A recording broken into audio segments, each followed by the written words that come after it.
আসসালামু আলাইকুম সুপ্রিয় দর্শক বন্ধুরা, দেখেন কত সুন্দর গ্রাম।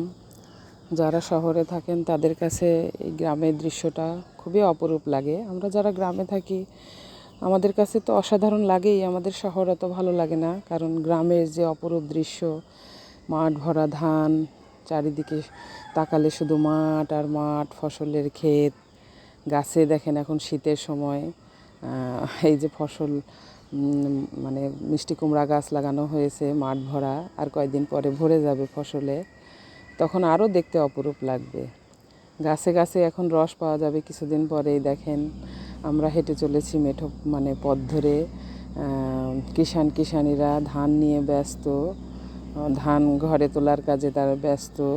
এই ধান আবার সিদ্ধ করবে, কত সুন্দর চুলা বানিয়েছে দেখেন, চুলাটি দেখতেই অপরূপ লাগছে।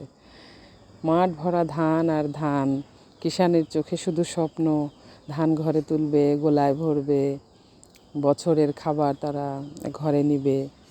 কত মনে কত আনন্দ, কত খুশি।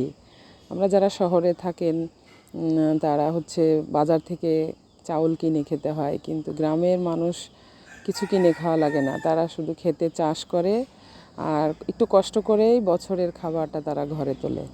নারী পুরুষ সবাই মিলেই দেখেন ধানের সময় কাজ করে, তবেই তাদের সফলতা আসে, এতেই তাদের শান্তি। ধন্যবাদ।